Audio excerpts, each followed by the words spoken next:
El siguiente programa es para todas las edades. No contiene escenas de sexo o violencia.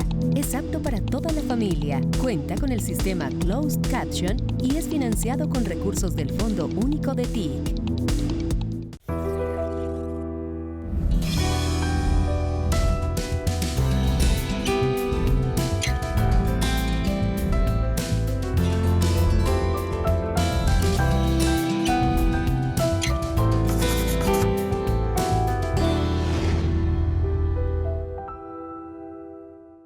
La agenda temática nos pone hoy a hablar de la COP28, que comienza exactamente en Dubái y en donde, por supuesto, va a haber una gran participación de Colombia, que está dentro de los 196 países junto a la Unión Europea que hacen parte de estas reuniones que se vienen llevando a cabo desde los años 90. ¿Por qué es importante este encuentro? ¿Cuál es la actual situación del planeta de cara al cambio climático? ¿Qué vamos a hacer de cara a la transición de combustibles fósiles antes del 2030? Y muchas otras acciones importantes para el país. Pues para hablar de este tema está con nosotros Manuel Guzmán Génesi, director de la Red Nacional Latinoamericana, más bien sobre cambio climático, Clima Forum Latin America Network. Además de ser investigador, profesor universitario, conferencista, columnista, escritor, mejor dicho, está aquí con nosotros Manuel para hablar de estos temas tan importantes para el país y para el mundo, el cambio climático. El cambio climático es el problema más grande, más difícil que ha tenido la civilización humana en toda su historia. ¿Por encima de las crisis económicas? Por encima de todo, por encima de pandemias, por encima de crisis económicas, por encima inclusive de las guerras, porque el cambio climático amenaza la vida en su conjunto, amenaza la trama de la vida, como dijera un investigador hace algunos años, Frijot Capra. De manera que estas cumbres que se llevan a cabo cada año representan siempre una nueva esperanza. La esperanza de que la humanidad reaccione, de que los gobiernos del mundo, que son los que en representación de la humanidad se reúnen cada año para conocer los avances científicos que ha habido sobre los diagnósticos de las diferentes problemáticas asociadas al clima, a la problemática del clima, actúen. Y actuar significa tomar medidas con relación básicamente a un cambio en la manera en que vivimos. Sí. Y ese cambio en la manera en que colectivamente vivimos tiene que ver con el uso de la energía, tiene que ver con la ocupación de los territorios, tiene que ver con los niveles de consumo, tiene que ver con múltiples factores, pero básicamente implica a la economía global y a la economía que se conoce como la economía del carbono. Sí. La economía del carbono tiene que dar paso a una economía sin carbono. Y para eso hay unas metas, los países, el Acuerdo de París, que sí, rige desde el año 2015, ha establecido unas metas de países. Desafortunadamente estas metas son voluntarias y al que no las cumpla no le pasa nada. Pero la humanidad espera, especialmente en esta COP28, cuando comienza el balance de las emisiones, el balance global de cómo estamos cumpliendo esas metas, sí, cómo los países han avanzado en el cumplimiento de sus metas de reducción de emisiones. Y para llegar en la próxima cumbre a la posibilidad de un replanteamiento de esas metas, sí, y de alinear las metas con relación a lo que ha dicho la ciencia. Por supuesto, Manuel, esto tiene tanto de ancho como de fondo, así que hablaremos de la COP que se inicia hoy en Dubái en contados minutos, porque antes quiero hablar de su trayectoria, quiero hablar de lo que usted ha hecho. Usted en el 2007 pues creó el KLN, que significa el Clima Forum Latin American Network. ¿Qué es esto y realmente a qué se dedica y cuál es su labor?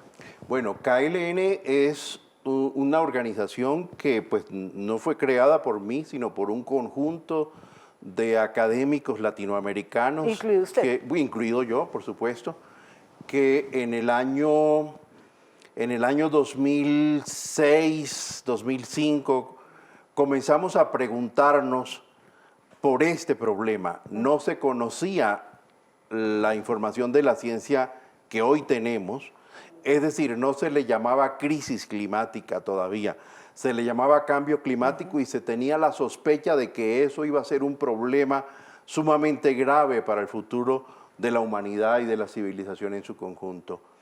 Entonces decidimos crear una especie de tanque de pensamiento para contribuir desde la academia a la reflexión científica, pero también social y económica acerca de eso que se venía.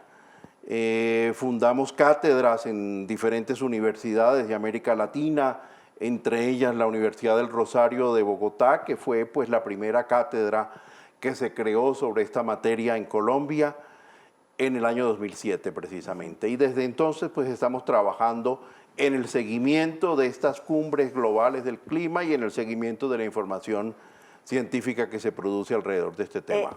Manuel, lo he escuchado decir en algunos espacios académicos que esta década es la última oportunidad para detener la catástrofe climática anunciada por los pesimistas. Eso es muy fuerte, decir que esta es la década, o sea, después de esta década, ¿qué puede pasar si no hacemos algo? Anunciada por los científicos. Algunas veces a los científicos les han llamado, o a los divulgadores, o inclusive a los profesores, que anuncian que estamos frente a un problema de esta naturaleza, como efectivamente estamos, les llaman catastrofistas. Sí.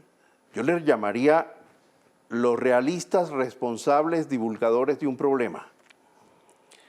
Y efectivamente es la ciencia la que ha dicho que esta es la década crucial. Esta década y 2030.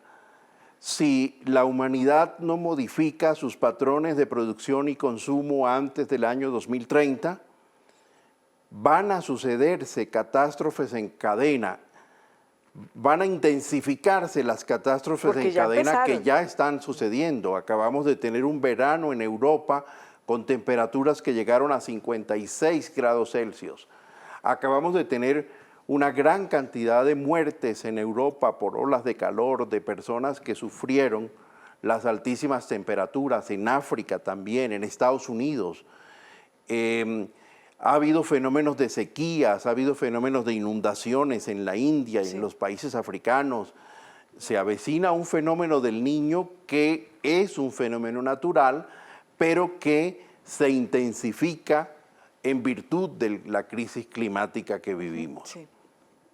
De manera que todos estos factores configuran efectivamente un mundo de catástrofes en ciernes, un mundo de incertidumbres en la civilización, en la economía y en la cultura en general. Esta crisis tiene que ver básicamente con la cultura, tiene que ver con la manera en que nosotros como civilización concebimos el progreso, la felicidad colectiva, la búsqueda del desarrollo. Sí. Y ahí hubo una gran equivocación colectiva que ocasionó esta crisis. Esto es lo que tenemos que resolver. Claro, y exactamente como para poderle explicar aún más a la audiencia, sin entrar por ahora en las acciones que debe implementar el gobierno nacional como gobierno nacional, ¿cuáles son esas acciones que debemos hacer como humanidad para detener la crisis? Debemos preguntarnos cuáles son los factores de la vida colectiva que inciden en el calentamiento global. ¿Cuáles son los factores de la vida colectiva que inciden en el aumento progresivo de la temperatura global y de las emisiones de gases de efecto invernadero? Y la respuesta es colectiva, no es individual. No se trata de que yo recicle un vaso o de que yo apague el computador cuando me voy para otra habitación o la luz. No se trata de acciones individuales. Se trata de acciones de gran impacto, de consumo energético, de consumo de productos, de movilidad en las ciudades, de formas de vida. Esto es lo que tenemos que cambiar. Es muy interesante porque, sin lugar a dudas, estamos hablando de cambiar modos de vida. Así no es. solamente es cambiar hábitos, sino cambiar modos de vida. Cambiar radicalmente la manera en que vivimos, de eso se trata. Si no lo hacemos, y decía usted, y hablaba ahorita de las catástrofes climáticas que se avecinan y que ya las empezamos a ver, ¿qué pasaría después del 2030? Además, el 2030 es un año muy importante, como bien lo decía usted, no solamente por esto, sino incluso los ODS, los Objetivos de Desarrollo Sostenible, apuntan al 2030. ¿Qué podría ocurrir realmente? Cuando comenzó este siglo, se nos dijo por parte de la ciencia que no podíamos pasar de 2 grados en ese termómetro simbólico que representa el calentamiento, un termómetro que va de 0 a 2, que no podíamos pasar de 2 grados antes de 2050. Antes de 2100, se nos dijo primero, después esa cifra se ha venido reduciendo y hoy estamos en 1.2 de ese termómetro. Ya estamos llegando a 1.5.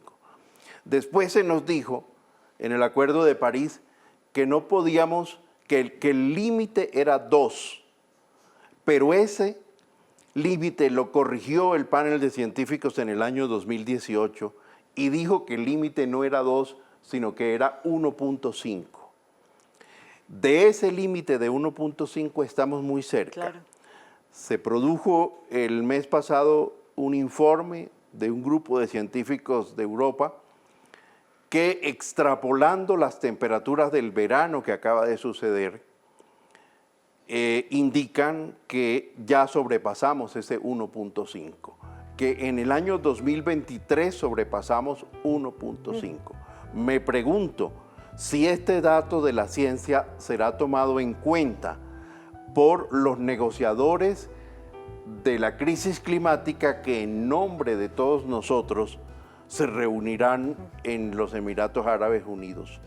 Me pregunto si será tomado en cuenta para modificar sus metas de reducción de emisiones, que rondan el 50% en este momento en el mundo, pero que el secretario de las Naciones Unidas en septiembre, atendiendo los informes que se habían producido, los informes científicos, dijo que había que aumentar a 60 o 70% estos promedios de metas de reducción de emisiones de los países.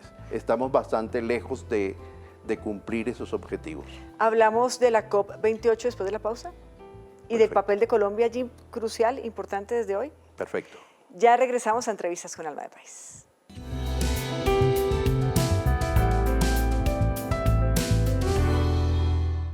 ¿Cómo combatir el narcotráfico? Debilitando el mercado ilegal, atacando su estructura criminal y poniendo sus propiedades en función de la vida. El gobierno del cambio ha tomado medidas contundentes que han llevado a la incautación de más de 692 toneladas de cocaína. La fuerza pública continúa dando un duro golpe a las estructuras criminales y acabando varias de sus rutas de comercio ilegal. Hemos logrado que el mercado de la base de coca caiga y sea poco rentable. Además, gracias a la SAE, las propiedades que eran de las mafias están pasando a manos del pueblo colombiano y siendo usadas para la producción campesina de alimentos, la educación pública y espacios deportivos. Así combatimos la inseguridad y la sociedad colombiana avanza en un pacto por la paz con justicia social. Colombia, potencia de la vida, gobierno del cambio.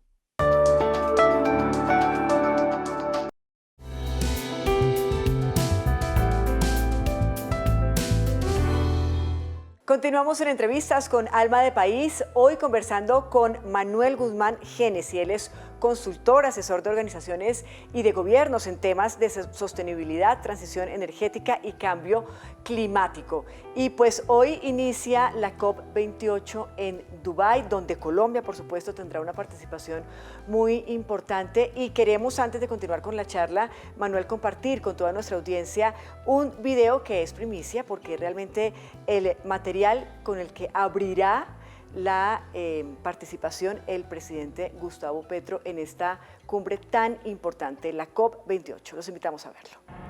Vengo de uno de los 3 países más bellos de la Tierra. La selva que se intenta salvar es al mismo tiempo destruida. El sur de Europa sigue sufriendo una ola de calor potencialmente letal con temperaturas que pueden alcanzar los 45 grados y más. Esos cambios del clima visiblemente se ven como mayores épocas de sequía o de inviernos o alzamiento del nivel del mar, grandes huracanes, cambios visibles en el clima. La crisis climática ha mostrado sus dientes como nunca, llevándose decenas de miles de vidas y calentando las tierras y los mares como nunca.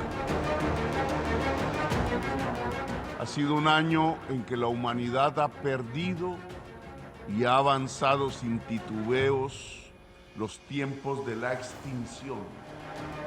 Ahí estamos viendo imágenes pues espeluznantes, dramáticas, tristes precisamente de lo que está ocurriendo en el mundo, en el planeta. Y con este video pues se hace la apertura de la participación del presidente Gustavo Petro en esta COP, que Manuel, para decir verdad, ¿cuál es la participación de Colombia y qué tan escuchada puede ser la nación en este encuentro de países mundiales? La participación de Colombia yo creo que debe ser escuchada porque las cosas que está diciendo el presidente de Colombia son las que debe escuchar el mundo.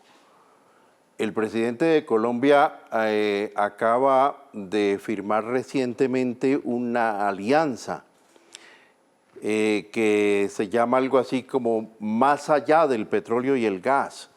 ¿Qué va a pasar con ese tema en la COP del abandono de los combustibles fósiles? Pues va a ser una COP en un país petrolero. La delegación más grande de la COP es la delegación de los lobistas del carbón y del petróleo. Esto ha sucedido desde hace muchas COPs, sí, desde hace muchos años. En esta particularmente resulta muy sensible hablar del abandono de los combustibles fósiles, porque si la humanidad no abandona los combustibles fósiles antes del año 2050 y es cero carbono, antes se hablaba de llegar a la carbono neutralidad y el Acuerdo de París habla de carbono neutralidad, hoy se habla de cero, sí, de neto cero. Si la humanidad no abandona antes de 2050 la dependencia de la economía de combustibles fósiles, vamos a ver esto que estamos viendo en el video de manera mucho más drástica y mucho más mortal. Y frecuente. Y frecuente. ¿Qué hay que hacer para que en el año 2050 haya una economía libre de carbono? Hay que preparar a la economía antes del año 2030. Hay que hacer lo que se ha llamado una transición gradual, un abandono gradual de los, no puede ser de un día para otro el abandono del petróleo y del gas.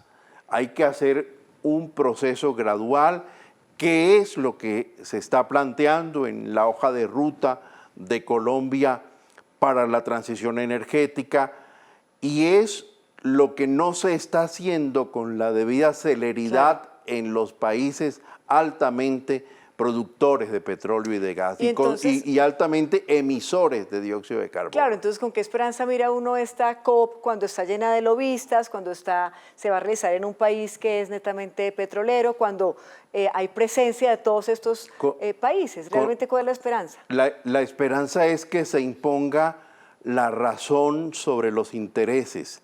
La esperanza es que se imponga la voz de la vida sobre la voz de la muerte. La esperanza es que se imponga la voz de los niños sobre la voz de los que ya no son tan niños y han mantenido esta cultura que amenazó la vida. Yo tengo esperanza y proclamo la esperanza en mis cátedras de las universidades y en mis escritos, porque creemos que la esperanza está en poder de la ciudadanía. Y si hay una COP que cada vez sea menos de gobernantes y más de ciudadanos. Y de científicos. Y por supuesto que se atienda a la ciencia. Una de las cosas que ha sucedido es que los políticos no han creído en la ciencia. Y por un lado ha ido la información científica y por el otro la realidad de estas COP y de las metas y de las acciones climáticas que han hecho los países. En Colombia se habla mucho de transición energética y se está hablando actualmente, es un tema que está sobre la agenda. ¿Cuáles deberían ser las acciones que debería tomar el país de cara precisamente a esta transición y a poder llegar al 2050 realmente con una transición responsable? Bueno, nosotros tenemos que hacer una transición con relación a nuestro nivel de emisiones de carbono, que es relativamente bajo. Pero básicamente tenemos que hacer la transición energética para no quedarnos por fuera del esquema nuevo de negociaciones de economías globales, que va a ser un esquema de economía sin carbono. Si nosotros mantenemos el carbón y el petróleo y el gas en un mundo en el que ya nadie compra carbón, petróleo y gas, pues no vamos a tener a quién vendérselo. Y en ese sentido, este abandono de los combustibles fósiles debe ser un propósito global, independientemente de que unos sean mayores emisores que otros, pero también tiene que significar la transformación de la economía hacia una reindustrialización con miras a una economía sin carbono. Y estamos hablando de un proceso de ¿cuántos años para poder llegar? Estamos hablando de un proceso que antes de 2030 tiene que tener las infraestructuras listas para que en 2050, 20 años después, ya no haya carbono en las economías globales. Claro, no puede ser un tema de 5 años, 6 años. No, es un tema de transición y es gradual. Hablamos después de la pausa de esa propuesta básicamente del presidente Gustavo Petro de canjear deuda por acciones climáticas. Es muy interesante. Sí. Ya regresamos.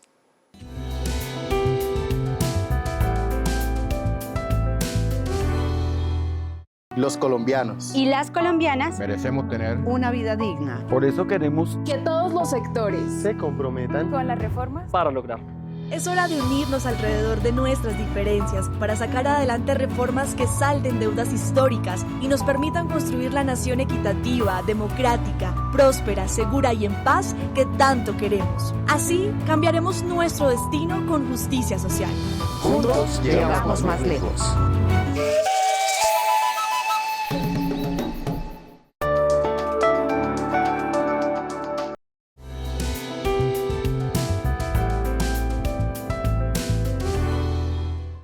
Hoy conversando en entrevistas con Manuel Guzmán Génesi y habíamos quedado en un tema interesante, Manuel, que tiene que ver con promover el canje de deuda externa por acciones climáticas. Es un tema pues, que viene liderando el gobierno nacional en cabeza del presidente Gustavo Petro. ¿Cómo sucedería? Y a decir verdad, usted que está en este medio, ¿qué tan dispuestos están los países a aceptarlo?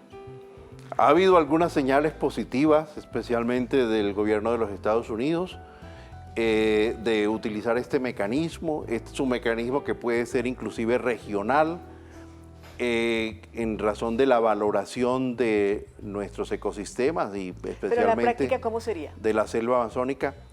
En la práctica sería un sistema de canje económico de deuda de países por valoración de biodiversidad, por valoración de servicios ecosistémicos ligados al potencial de nuestra biodiversidad. Ya se hizo en Colombia algo muy similar hace unos 20 años. Se hizo un mecanismo cuando era todavía muy exótico hablar de este tipo de mecanismos económicos relacionados con la valoración de la naturaleza. Démosle un ejemplo a la audiencia de cómo sería para que lo pudieran entender mejor. Yo te debo una plata, Sí.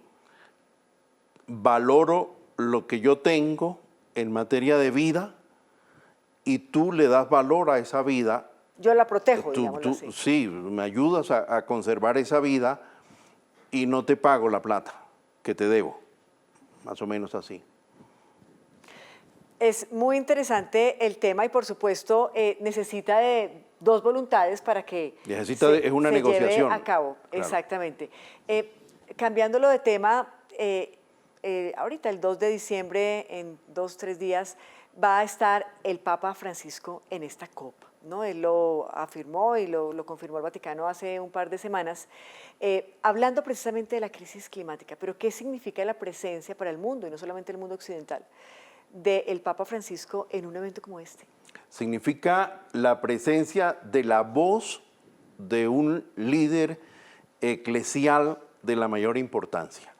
Lo que ha venido haciendo el Papa Francisco en materia de comunicación de la crisis al mundo en general, no solamente a los feligreses de su iglesia, sino al mundo, es muy importante. Lo comenzó a hacer cuando escribió una encíclica que se llama Laudato Si, pero lo acaba de reiterar hace un mes en una segunda encíclica que llamó Laudate Deum.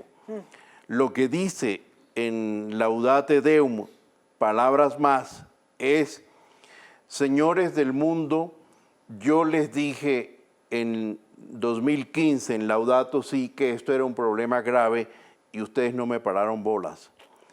Se los vuelvo a decir, pero se los digo ahora de manera más explícita, más implorante, si se puede usar esa palabra, porque el problema hoy es mucho más grave que antes.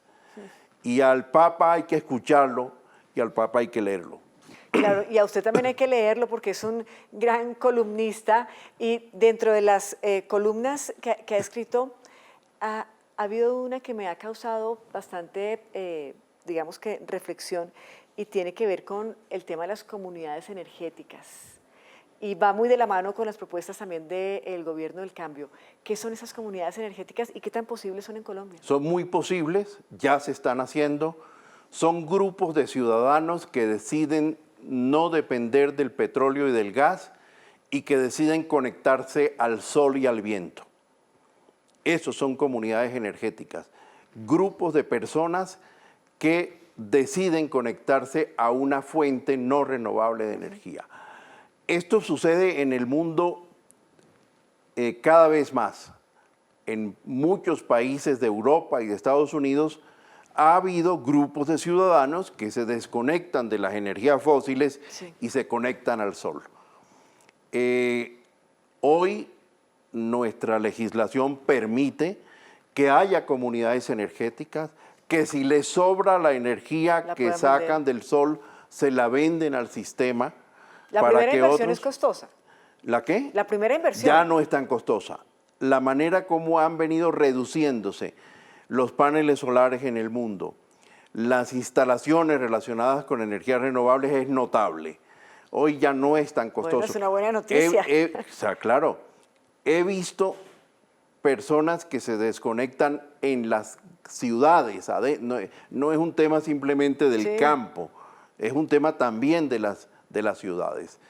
A mí me gusta mucho el tema de las comunidades energéticas sostenibles y me parece que necesita mayor divulgación, que necesita mayor explicación por parte de todos, para que haya más iniciativas en este sentido. No, y por supuesto, y romper el mito de creer que son costosas, que es muy caro, porque ya no es tan mucha caro. gente tiene la voluntad, pero tienen la idea de hace algunos años que la primera inversión era bastante costosa. Pues Sí, nos quedamos con, ya no es tan caro. con esa esperanza y con esa acción colectiva Así que es. seguramente sí puede colaborar para evitar o frenar la crisis climática Así es. del mundo. Gracias por estar Así con es. nosotros. Bueno, gracias por invitarme. A ustedes también mil gracias por habernos acompañado con este tema tan importante para el mundo, para Colombia y por supuesto para todos nosotros, la crisis climática que vive el planeta. Esto es Entrevistas con Alma de País. Hasta pronto.